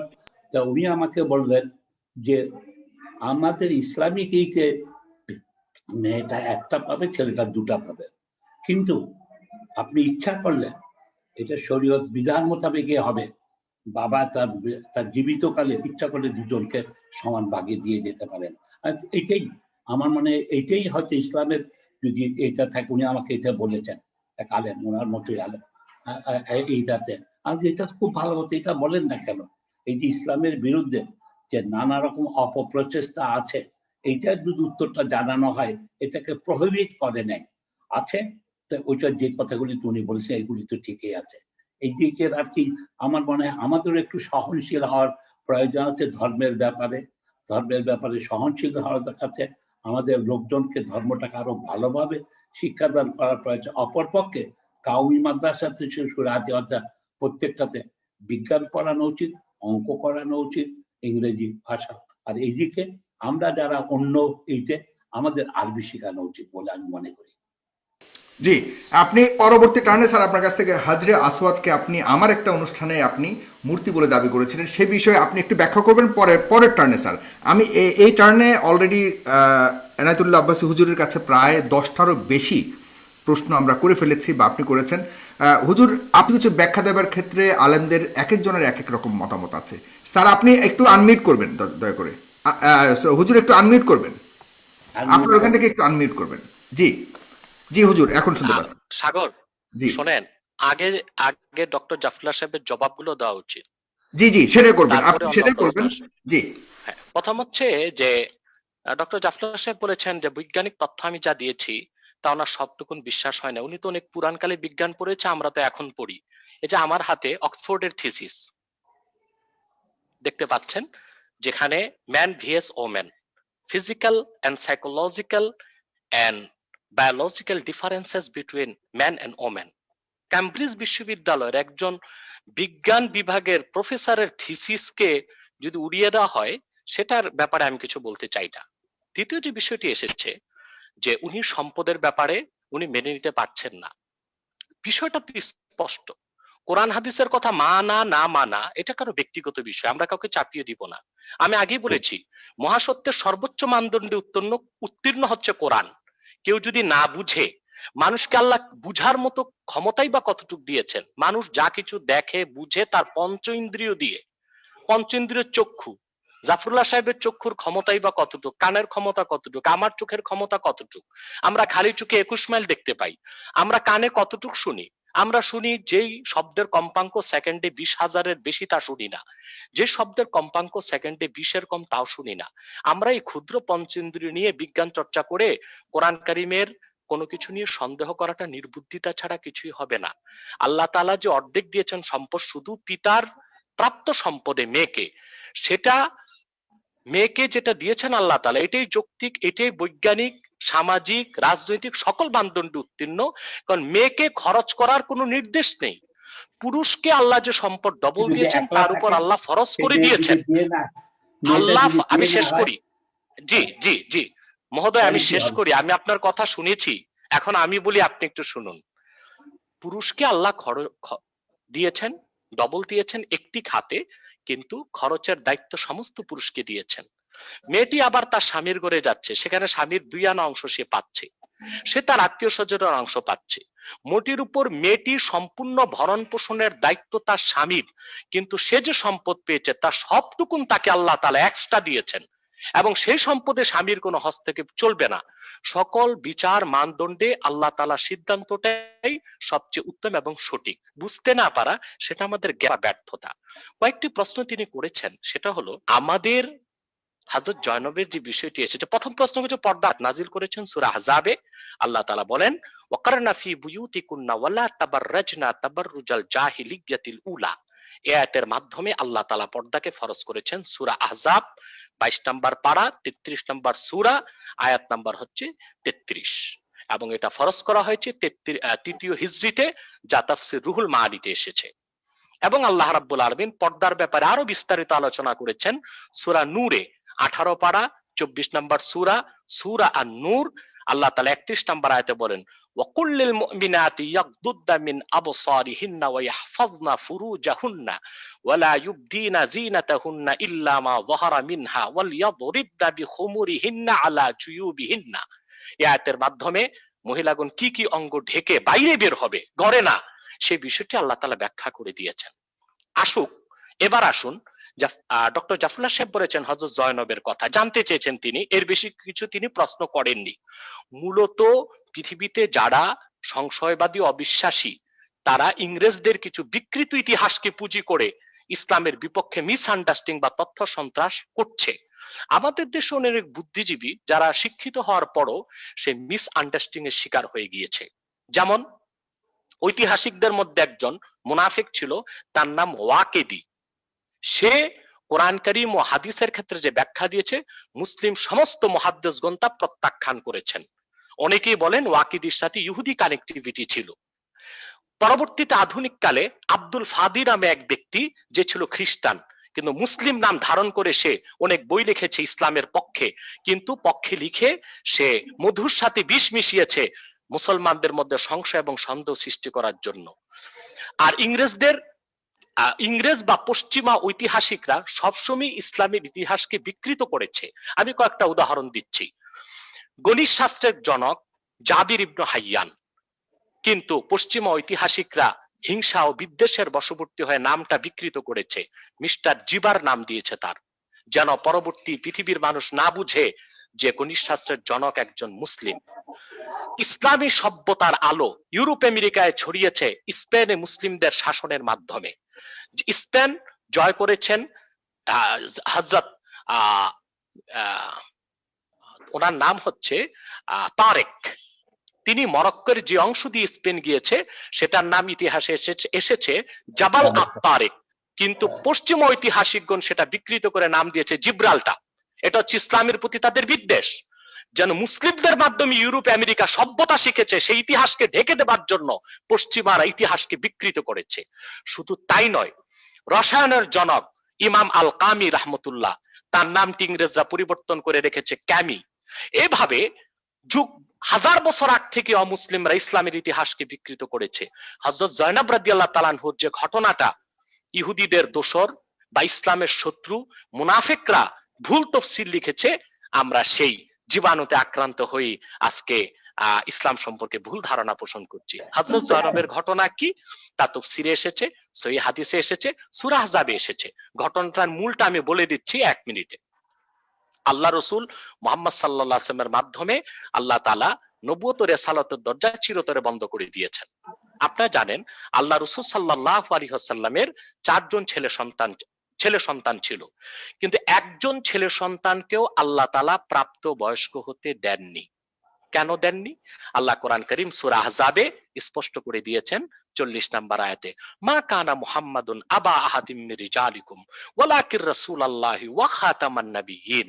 মুহাম্মদ সাল্লাল্লাহু আলাইহি সাল্লাম তোমাদের কোনো প্রাপ্তবয়স্ক পুরুষের পিতা নন, বরং তিনি আল্লাহর সর্বশেষ নবী ও রাসূল। ওনার পরে কোনো নবী নেই, ওনার পরে কোনো রাসূল নেই। আল্লাহ স্পষ্ট সূরা আহজাবে কথা বলেছেন। এই আয়াত কেন নাজিল হলো সেটা পড়তে হবে তাফসীরে, তাইলে হযরত জয়নবের ঘটনাটা আমাদের বুঝে আসবে। আমরা জানি যায়েদ ইবনুল হারেসা রাদিয়াল্লাহু তাআলা আনহু রাসূল করিম সাল্লাল্লাহু আলাইহি সাল্লামের গোলাম ছিল। আল্লাহ রাসূল সাল্লাল্লাহু আলাইহি সাল্লাম তাকে আযাদ করে দিয়েছিলেন এবং তাকে ছেলের মতো স্নেহ করতেন। হযরত যায়েদের কাছে হযরত জয়নবের বিয়ে হয়েছিল। হযরত জয়নব ছিলেন কুরাইশ বংশের মেয়ে, উচ্চ বংশের সম্ভ্রান্ত মেয়ে। মোটেও তিনি খুব একটা খুশি ছিলেন না হযরত যায়েদের মতো একজন গোলামের কাছে বিয়ে বসে।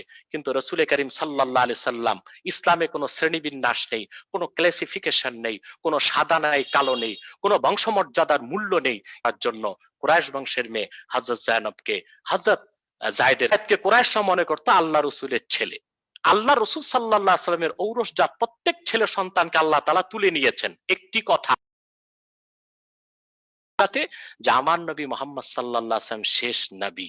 এই আয়াতের ব্যাখ্যায় ইবনে আব্বাস রাদিয়াল্লাহু তাআলা আনহুমা ব্যাখ্যা করেছেন, রাসূলুল্লাহ চাচাতো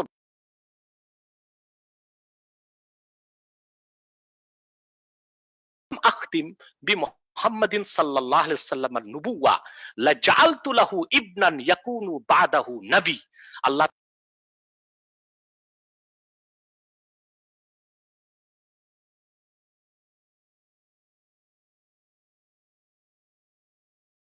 তাহলে আমি মুহাম্মদ সাল্লাল্লাহু আলাইহি ওয়াসাল্লামের একজন ছেলে সন্তানকে জীবিত রাখতাম, যাকে আমি মুহাম্মদ সাল্লাল্লাহু আলাইহি ওয়াসাল্লামের পরে নবী বানাতাম।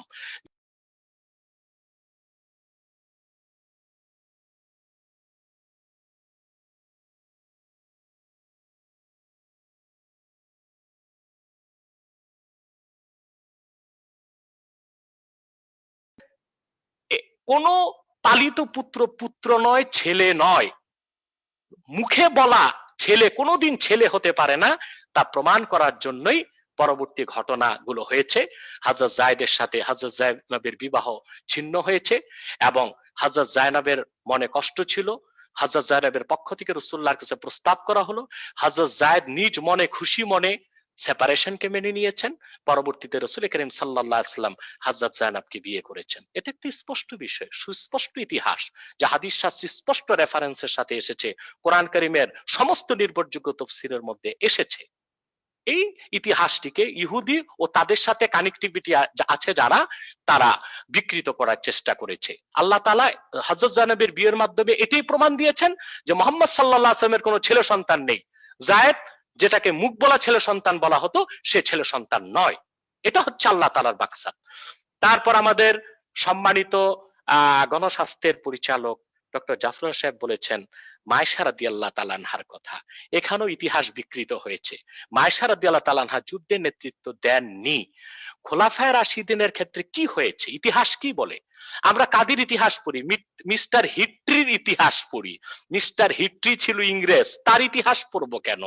আমরা কার্লাইল এবং বার্নার্ড শোর ইতিহাস পড়বো কেন? আমার কাছে ইতিহাস আছে ইসলামের ইতিহাস, আল বেদায়া ওয়ান নেহায়া, যেটা ইবনে কাসির লিখেছেন। তারিখে দামেস্ক 80 খণ্ডে লেখা ইতিহাস, ইবনে আসাকিরের ইতিহাস, ইবনে খুলদুন সমাজ বিজ্ঞানের জনক যাকে বলা হয়, ওয়াফিয়াতুল আয়ানের লেখক। এই ইতিহাসগুলো পড়তে হবে খোলাফায়ে রাশিদিনের সঠিক ইতিহাস জানার জন্য। খোলাফায়ে রাশিদিনের সময় আবু বকর রাদিয়াল্লাহু তাআলা আনহু, ওনার স্বাভাবিক মৃত্যু হয়েছে। 2 বছর 6 মাস খেলাফতের দায়িত্ব পালন করার পর তিনি জান্নাতবাসী হয়েছেন। হযরত ওমর রাদিয়াল্লাহু তাআলা আনহু, ওনার মৃত্যুর কারণ কি ছিল? সেটা কোনো খেলাফত নিয়ে কোন্দল ছিল না, কোনো ব্যক্তি সংঘাত ছিল না। একজন অগ্নি পূজারীর বিচার করেছিলেন হযরত ওমর রাদিয়াল্লাহু তাআলা আনহু। মুগীরা ইবনে শুবা রাদিয়াল্লাহু তাআলা আনহুর গোলামীর বিচার করেছিলেন। বিচারে হেরে যে অগ্নি পূজারী পারস্যবাসী সে ফজর নামাজ পড়া অবস্থায় হযরত ওমরকে খঞ্জরের আঘাতে শহীদ করেছিল। সেটা খোলাফায়ে রাশিদিনের কোনো দ্বন্দ্ব ছিল না, খেলাফতের কোনো দ্বন্দ্ব ছিল না।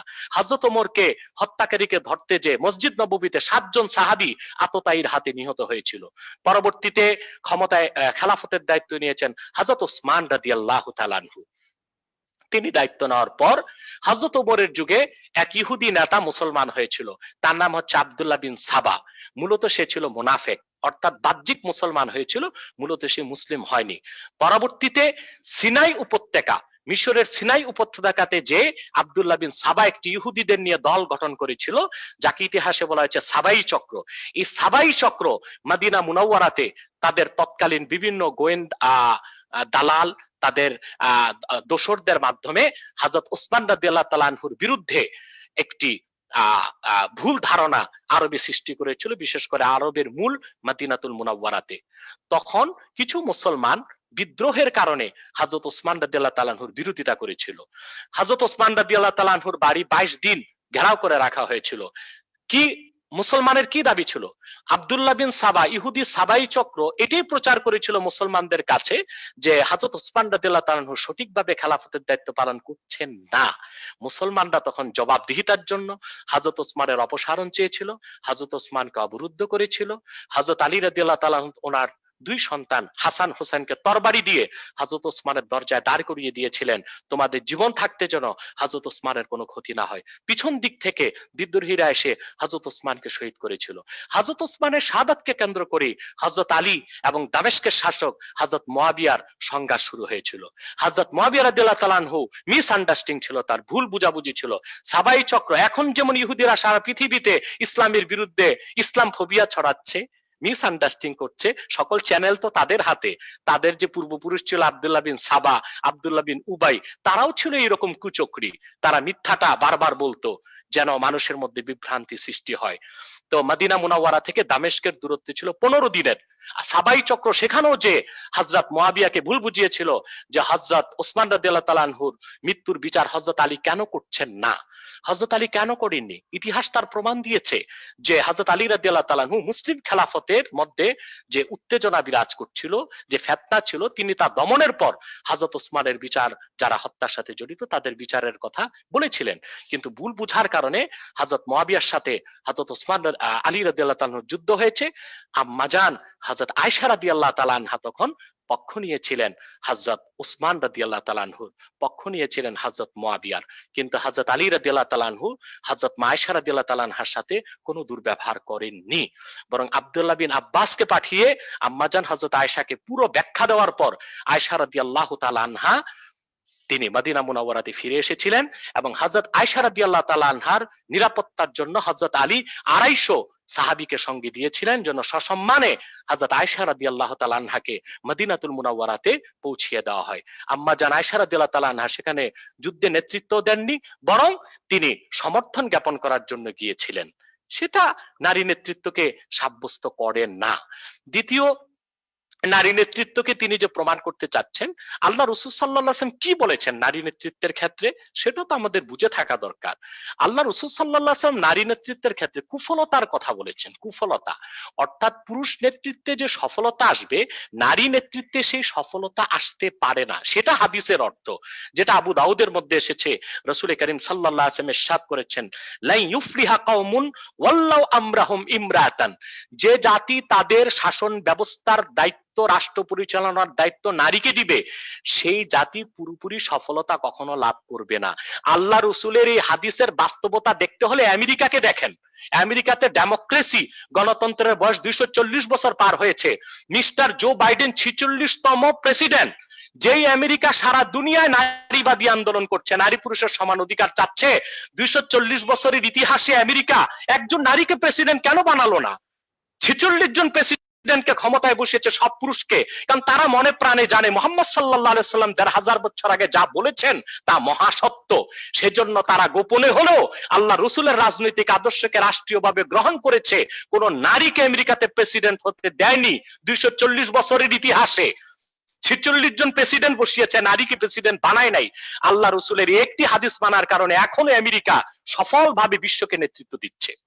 এরপর ডক্টর জাফরুল্লাহ সাহেব একটি কথা বলেছেন যে ইসলাম ব্যক্তিগত বিষয়, এটা রাষ্ট্রীয় বিষয় না। না, ইসলাম কোন ধর্ম নয়, এটা বুঝতে হবে। বৌদ্ধ, খ্রিস্টান, হিন্দু, ইহুদি এটা ধর্মের নাম, এটা সংস্কৃতির অংশ, সেটা ব্যক্তিগত জীবনে লালনীয় পালনীয়। ইসলাম হচ্ছে দিন, দিন অর্থ জীবন বিধান, সেটা ব্যক্তি জীবন, সমাজ জীবন, রাষ্ট্র জীবনে পালন করতে হবে। এটা আল্লাহর হুকুম। আল্লাহ সূরা হজ্জে বলেছেন, আল্লাযীনা ইম্মাক্কান্নাহুম ফিল আরদে আকামুস সালাহ ওয়া আতাউয যাকাহ ওয়া আমারু বিল মারুফ ওয়া নাহাউ আনিল মুনকার ওয়ালিল্লাহি আকিবাতুল উমুর। আল্লাহ সুবহানাহু ওয়া তাআলা বলেছেন, যদি আমি মুহাম্মদ সাল্লাল্লাহু আলাইহি সাল্লামের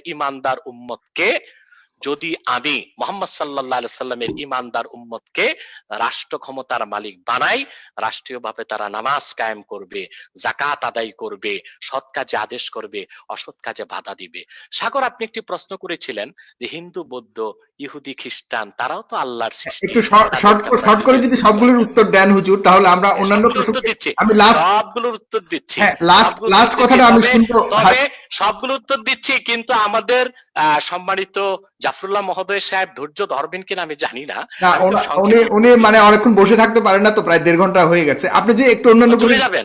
জি, সব শর্ট করে যদি একটু বলেন আর কি। হ্যাঁ, জি, আমি বুঝতে পেরেছি আপনি চলে যাবেন, তবে উত্তরটা দিচ্ছি খুব সংক্ষেপে। জি, হ্যাঁ, আপনাকে শুনতে পাচ্ছি না স্যার। হ্যাঁ, জি সংক্ষেপে দিচ্ছি সাগর, সংক্ষেপে দিচ্ছি। আমি কোনো প্রশ্নের উত্তর বাদ রাখি না আল্লাহর রহমতে। আমি তো জাফরুল্লাহ স্যার তো আমাকে দাওয়াত করেছেন তার বাড়িতে, আমি তো সময় পাচ্ছি না যেতে।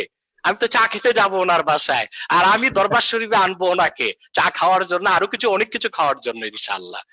আমরা প্রতিটি মানুষের কল্যাণ চাই। রাসূল করিম সাল্লাল্লাহু আলাইহি ওয়াসাল্লাম বলেছেন, মুসলমান শুধু মুসলমানের জন্য নয়, একমাত্র মুসলমান অসাম্প্রদায়িক, আর সব ধর্মের লোক সাম্প্রদায়িক। মুসলমানকে আল্লাহ বলেছেন, কুনতুম খায়রা উম্মাতিন উখরিজাত লিন-নাস, উম্মতে মুহাম্মদী তোমরা সর্বশ্রেষ্ঠ জাতি, তোমাদেরকে বের করা হয়েছে গোটা মানব জাতির কল্যাণে। অতএব ইসলামটা শুধু মুসলমানের জন্য না, শুধু ব্যক্তি জীবনের জন্য না, সারা পৃথিবীর জন্য, সারা দুনিয়ার জন্য। তাহলে আপনারা অন্য জাতিদের জন্য দোয়া করেন না কেন, বা অমুসলিমদের জন্য? আপনাদের বলছি সাগর, আমি আরেকটা প্রশ্ন নিব। শর্টকাট বলছি। আমাদের জাফরুল্লাহ স্যার সহ যত বুদ্ধিজীবী বাংলাদেশে আছেন, যারা দেশের কল্যাণ চান, জাতির কল্যাণ চান, তাদেরকে একবার নয় 1000 বার কোরআন হাদিস বুঝাতে আমরা প্রস্তুত আছি। প্রয়োজনে আমরা 10টা, আমাদের মাহফিল গুলো মানুষ নিয়ে যায় 2 বছর আগে ডেট করে, তারপর আমাদেরকে যেতে হয়। ওনাদের মতো বুদ্ধিজীবীদেরকে কোরআন হাদিস বোঝানোর জন্য আমরা 10টি মাহফিল বাদ দিয়ে দিব, কারণ ওনারা বাংলাদেশের মাথা, ওনারা ঠিক, বাংলাদেশ ঠিক। আমি যেটা বলছি যে আমরা অমুসলিমদের জন্য দোয়া করি, কে বলেছে দোয়া করি না? আমরা প্রত্যেক দোয়াতে বলি, আল্লাহ পৃথিবীর সকল মানুষের জন্য ইসলামের দরজাকে উন্মুক্ত করে দাও, পৃথিবীর প্রতিটি মানুষকে হেদায়েত করে। দোয়া তো আমরা করি না, কে বলেছে? এখন প্রশ্ন হলো, আল্লাহ তো সবার রব, সবার স্রষ্টা, কিন্তু অমুসলিমরা জাহান্নামে যাবে কেন? এটা সংক্ষেপে উত্তর দিচ্ছি। আমরা যখন এসএসসি পাস করেছি, এটা 94-95 এর সময়ের কথাই বলছি, তখন আমাদের কম্পালসারি সাবজেক্ট ছিল ম্যাথ, বাংলা সাহিত্য, ইংরেজি, এগুলো ছিল।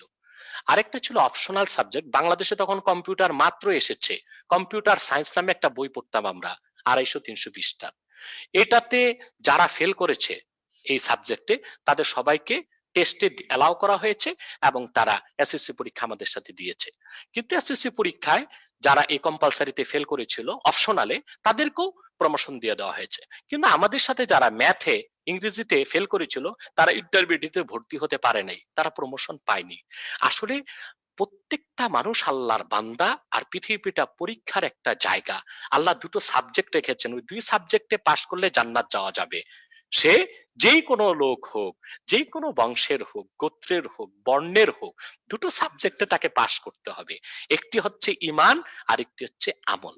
আল্লাহ বলেছেন, ইল্লাল্লাযীনা আমানু ওয়া আমিলুস সালিহাত, যারা ঈমান আনয়ন করবে, নেক আমল করবে, আল্লাহ তাদেরকে জান্নাত দিবেন, সে যে কোনো বংশের হোক, গোত্রের হোক।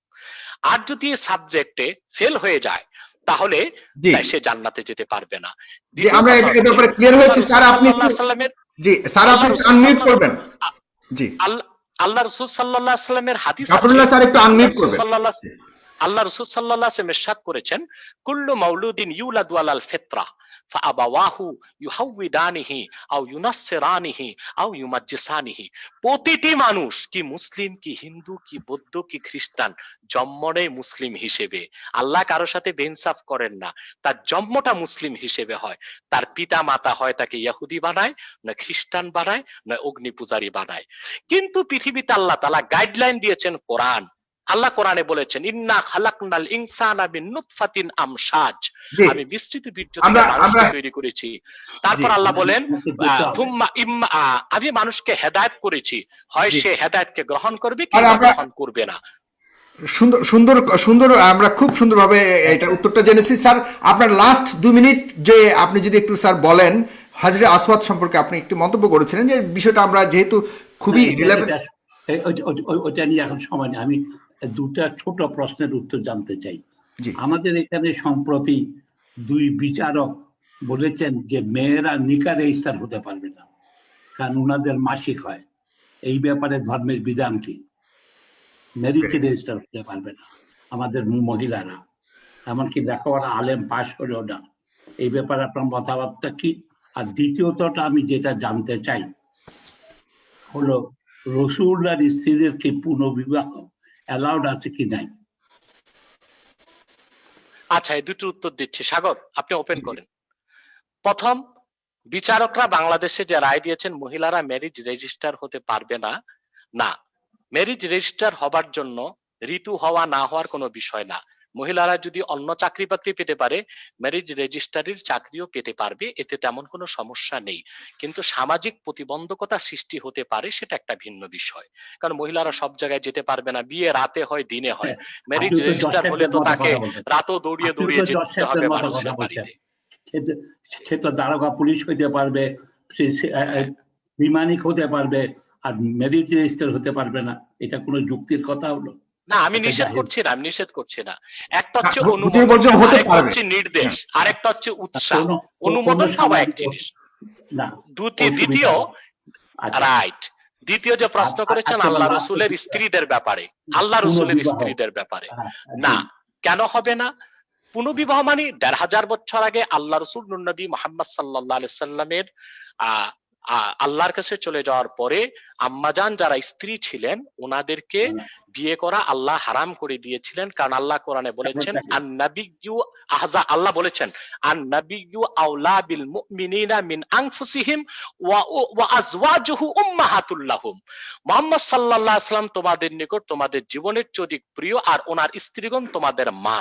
অতএব সন্তানরা মাকে বিয়ে করতে পারেন, আল্লাহ নিষেধ করে দিয়েছেন, হারাম করে দিয়েছিলেন। এই জন্য কোন সাহাবী বিয়ের চিন্তাও করেননি, মা হিসেবে শ্রদ্ধা করেছেন। এটা হতে পারে কিনা রাসূলুল্লাহ এত বড় প্রেমিক ছিলেন যে তার স্ত্রীরা অন্য কাউকে বিয়ে করুক, এটা উনি মেনে নিতে পারেন নাই, তাই খোদার কাছে চেয়ে এই জাতীয় সূরা অবতীর্ণ করেছেন। কি কি আবার একটু কথাটা শুনতে চাই।